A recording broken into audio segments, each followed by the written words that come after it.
श्री गणेशाय नमः। ओम नमो भगवते वासुदेवाय। श्रीमद् भागवत में चौथा अध्याय शुरू करते हुए गोकर्णोपाख्यान प्रारंभ। सूत जी कहते हैं, मुनिवर, उस समय अपने भक्तों के चित्त में अलौकिक भक्ति का प्रादुर्भाव हुआ देख भक्त वत्सल श्री भगवान अपना धाम छोड़कर वहां पधारे। उनके गले में वनमाला शोभा पा रही थी। श्रीअंग सजल जलधर के समान श्याम वर्ण था। उस पर मनोहर पीतांबर सुशोभित था। कटी प्रदेश करधनी की लड़ियों से सुसज्जित था। सिर पर मुकुट की लटक और कानों में कुंडलों की झलक देखते ही बनती थी। वे त्रिभंग ललित भाव से खड़े हुए चित्त को चुराए लेते थे। वक्ष स्थल पर कौस्तुभ मणि दमक रही थी। सारा श्रीअंग हरि चंदन से चर्चित था। उस रूप की शोभा क्या कहें। उसने तो मानो करोड़ों कामदेवों की रूप माधुरी छीन ली थी। वे परमानंद चिन्मूर्ति मधुराति मधुर मुरलीधर ऐसी अनुपम छवि से अपने भक्तों के निर्मल चित्तों में आविर्भूत हुए।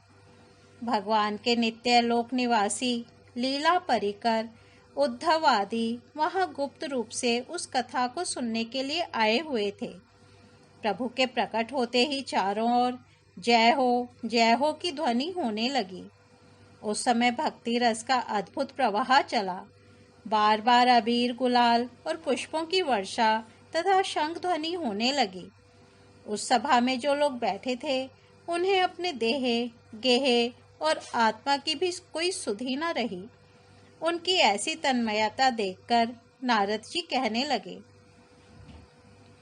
मुनीश्वरगण, आज सप्ताह श्रवण की मैंने यह बड़ी ही अलौकिक महिमा देखी। यहाँ तो जो बड़े मूर्ख दुष्ट और पशु पक्षी भी हैं, वे सभी अत्यंत निष्पाप हो गए हैं। अतः इसमें संदेह नहीं कि कली काल में चित्त की शुद्धि के लिए इस भागवत कथा के समान मर्त्य लोक में पाप पुंज का नाश करने वाला कोई दूसरा पवित्र साधन नहीं है। मुनिवर, आप लोग बड़े दयालु हैं। आपने संसार के कल्याण का विचार करके यह बिल्कुल निराला ही मार्ग निकाला है। आप कृपया यह तो बताइए कि इस कथा रूप सप्ताह यज्ञ के द्वारा संसार में कौन कौन लोग पवित्र हो जाते हैं। सनकादि ने कहा, जो लोग सदा तरह तरह के पाप किया करते हैं, निरंतर दुराचार में ही तत्पर रहते हैं और उल्टे मार्गों से चलते हैं, तथा जो क्रोधाग्नि से जलते रहने वाले कुटिल और काम परायण हैं, वे सभी इस कलयुग में सप्ताह यज्ञ से पवित्र हो जाते हैं। जो सत्य से च्युत, माता पिता की निंदा करने वाले, तृष्णा के मारे व्याकुल, आश्रम धर्म से रहित, दंभी, दूसरों की उन्नति देखकर कुढ़ने वाले और दूसरों को दुख देने वाले हैं, वे भी कलयुग में सप्ताह यज्ञ से पवित्र हो जाते हैं। जो मदिरापान, ब्रह्म हत्या, सुवर्ण की चोरी, गुरु स्त्री गमन और विश्वासघात, ये 5 महापाप करने वाले, छल छद्य परायण, क्रूर, पिशाचों के समान निर्दयी, ब्राह्मणों के धन से पुष्ट होने वाले और व्याभिचारी हैं, वे भी कलयुग में सप्ताह यज्ञ से पवित्र हो जाते हैं। जो दुष्ट आग्रह पूर्वक सर्वदा मन, वाणी या शरीर से पाप करते रहते हैं, दूसरे के धन से ही पुष्ट होते हैं तथा मलिन मन और दुष्ट हृदय वाले हैं, वे भी कलयुग में सप्ताह यज्ञ से पवित्र हो जाते हैं। नारद जी, अब हम तुम्हें इस विषय में एक प्राचीन इतिहास सुनाते हैं। उसके सुनने से ही सब पाप नष्ट हो जाते हैं। पूर्व काल में तुंगभद्रा नदी के तट पर एक अनुपम नगर बसा हुआ था। वहां सभी वर्णों के लोग अपने अपने धर्मों का आचरण करते हुए सत्य और सत्कर्मों में तत्पर रहते थे। उस नगर में समस्त वेदों का विशेषज्ञ और श्रौत स्मार्त कर्मों में निपुण एक आत्मदेव नामक ब्राह्मण रहता था। वह साक्षात दूसरे सूर्य के समान तेजस्वी था। वह धनी होने पर भी भिक्षा जीवी था। उसकी प्यारी पत्नी धुंधुली कुलीन एवं सुंदरी होने पर भी सदा अपनी बात पर अड़ जाने वाली थी। उसे लोगों की बात करने में सुख मिलता था। स्वभाव था क्रूर, प्रायः कुछ न कुछ बकवाद करती रहती थी। गृह कार्य में निपुण थी, कृपण थी और थी झगड़ालू भी। इस प्रकार ब्राह्मण दंपति प्रेम से अपने घर में रहते और विहार करते थे। उनके पास अर्थ और भोग विलास की सामग्री बहुत थी। घर द्वार भी सुंदर थे, परंतु उससे उन्हें सुख नहीं था। जब अवस्था बहुत ढल गई, तब उन्होंने संतान के लिए तरह तरह के पुण्य कर्म आरंभ किए और वे दीन दुखियों को गौ, पृथ्वी, सुवर्ण और वस्त्र आदि दान करने लगे। इस प्रकार धर्म मार्ग में उन्होंने अपना आधा धन समाप्त कर दिया, तो भी उन्हें पुत्र या पुत्री किसी का भी मुख देखने को न मिला। इसलिए अब वह ब्राह्मण बहुत ही चिंतातुर रहने लगा। एक दिन वह ब्राह्मण देवता बहुत दुखी होकर घर से निकलकर वन को चल दिया। दोपहर के समय उसे प्यास लगी, इसलिए वह एक तालाब पर आया। संतान के अभाव के दुख ने उसके शरीर को बहुत सुखा दिया था, इसलिए थक जाने के कारण जल पीकर वह वहीं बैठ गया। 2 घड़ी बीतने पर वहाँ एक सन्यासी महात्मा आए। जब ब्राह्मण देवता ने देखा कि वे जल पी चुके हैं, तब वह उनके पास गया और चरणों में नमस्कार करने के बाद सामने खड़े होकर लंबी लंबी सांसें लेने लगा। सन्यासी ने पूछा, कहो ब्राह्मण देवता, रोते क्यों हो? ऐसी तुम्हें क्या भारी चिंता है? तुम जल्दी ही मुझे अपने दुख का कारण बताओ। ब्राह्मण ने कहा, महाराज, मैं अपने पूर्व जन्म के पापों से संचित दुख का क्या वर्णन करूं? अब मेरे पितर मेरे द्वारा दी हुई जलांजलि के जल को अपनी चिंता जनित सांस से कुछ गर्म करके पीते हैं। देवता और ब्राह्मण मेरा दिया हुआ प्रसन्न मन से स्वीकार नहीं करते। संतान के लिए मैं इतना दुखी हो गया हूँ कि मुझे सब सोना ही सोना दिखाई देता है। मैं प्राण त्यागने के लिए यहाँ आया हूँ। संतानहीन जीवन को धिक्कार है, संतानहीन गृह को धिक्कार है, संतानहीन धन को धिक्कार है और संतानहीन कुल को धिक्कार है। मैं जिस गाय को पालता हूँ वह भी सर्वथा बांझ हो जाती है। जो पेड़ लगाता हूँ उस पर भी फल फूल नहीं लगते। मेरे घर में जो फल आता है वह भी बहुत जल्दी सड़ जाता है।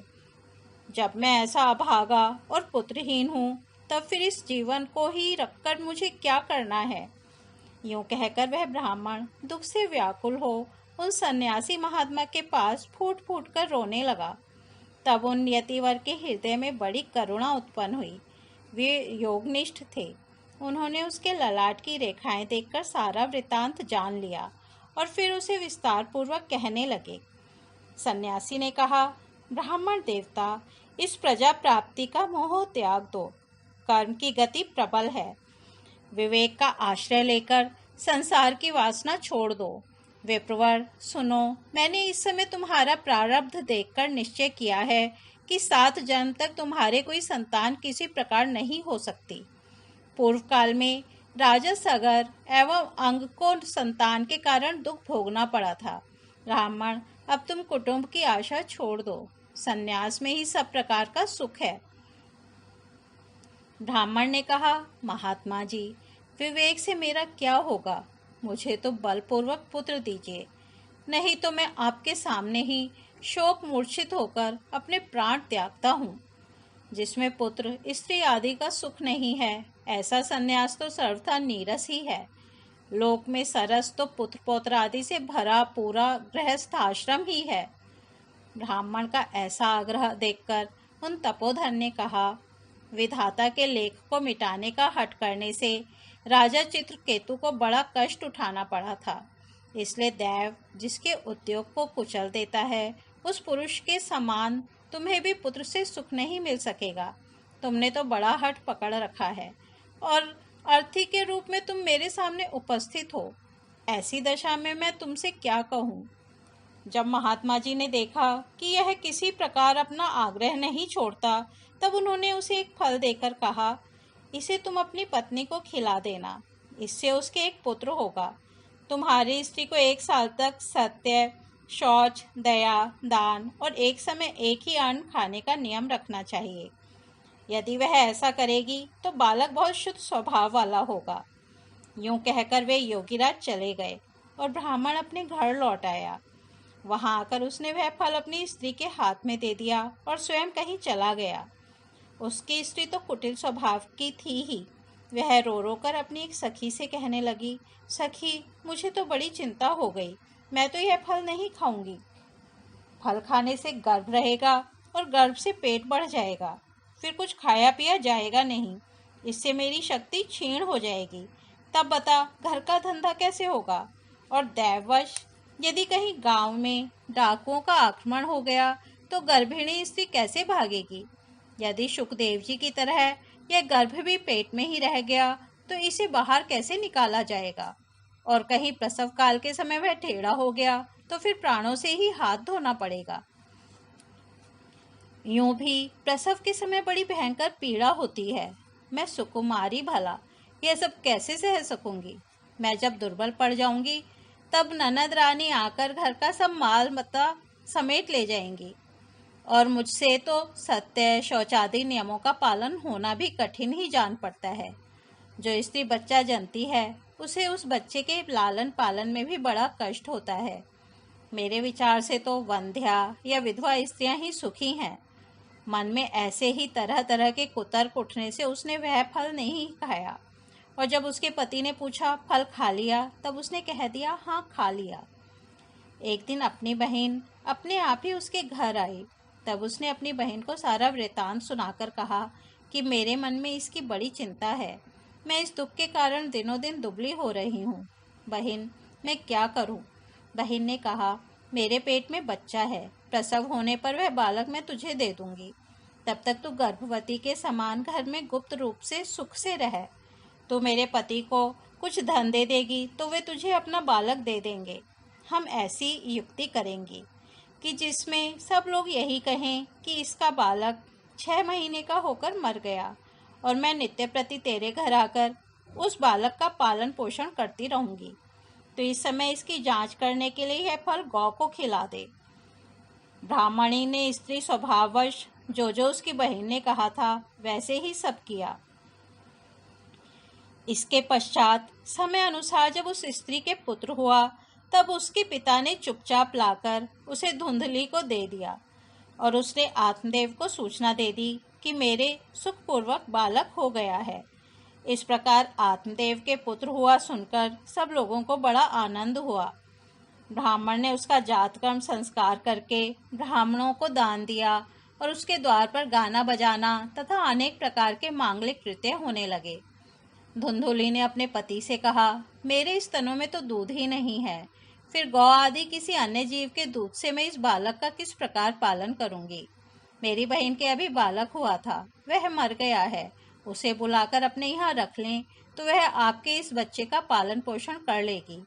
तब पुत्र की रक्षा के लिए आत्मदेव ने वैसा ही किया, तथा माता धुंधुली ने उस बालक का नाम धुंधुकारी रखा। इसके बाद 3 महीने बीतने पर उस गौ के भी एक मनुष्याकार बच्चा हुआ। वह सर्वांग सुंदर, दिव्य, निर्मल तथा स्वर्ण की सी कांति वाला था।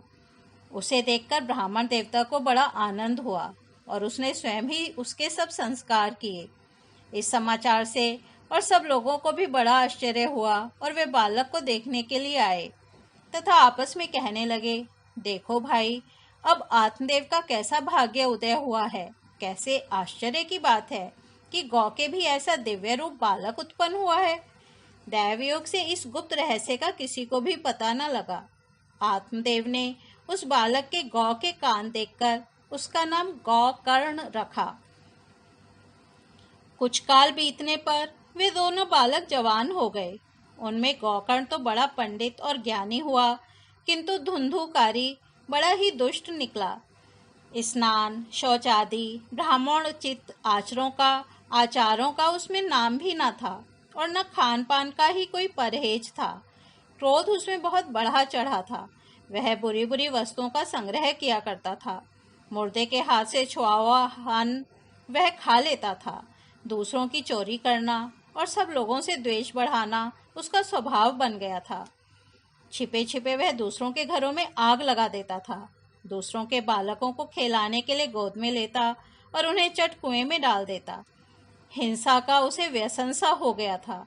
हर समय वह अस्त्र शस्त्र धारण किए रहता और बेचारे अंधे और दीन दुखियों को व्यर्थ तंग करता।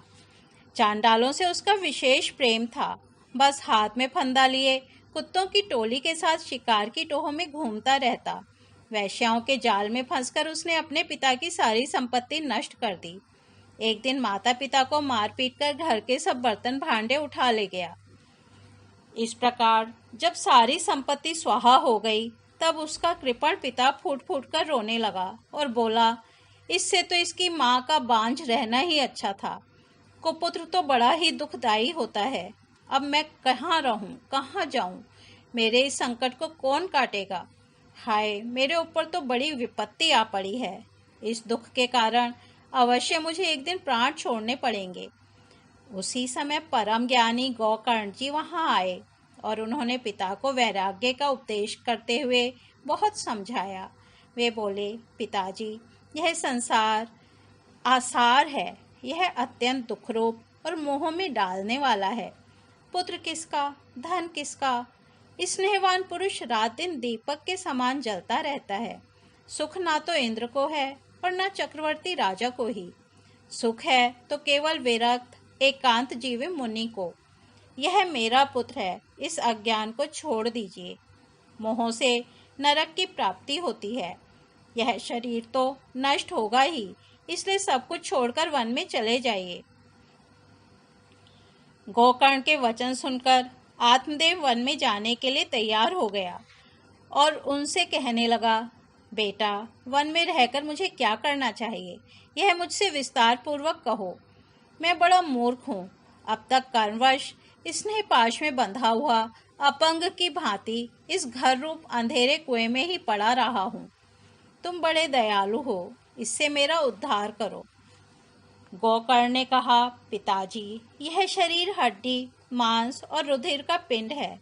इसे आप मैं मानना छोड़ दें और स्त्री पुत्र आदि को अपना कभी न माने। इस संसार को रात दिन क्षण भंगुर देखें। इसकी किसी भी वस्तु को स्थायी समझकर उसमें राग न करें। बस एकमात्र वैराग्य रस के रसिक होकर भगवान की भक्ति में लगे रहें। भगवत जन ही सबसे बड़ा धर्म है। निरंतर उसी का आश्रय लिए रहें। अन्य सब प्रकार के लौकिक धर्मों से मुख मोड़ लें। सदा साधुजनों की सेवा करें। भोगों की लालसा को पास न फटकने दें तथा जल्दी से जल्दी दूसरों के गुण दोषों का विचार करना छोड़कर एकमात्र भगवत सेवा और भगवान की कथाओं के रस का ही पान करें। इस प्रकार पुत्र की वाणी से प्रभावित होकर आत्मदेव ने घर छोड़ दिया और वन की यात्रा की। यद्यपि उसकी आयु उस समय 60 वर्ष की हो चुकी थी, फिर भी बुद्धि में पूरी दृढ़ता थी। वहाँ रात दिन भगवान की सेवा पूजा करने से और नियम पूर्वक भागवत की 10वें स्कंद का पाठ करने से उसने भगवान श्री कृष्णचंद्र को प्राप्त कर लिया। चौथा अध्याय यहीं समाप्त होता है। कल 5वां अध्याय प्रारंभ करेंगे। धन्यवाद।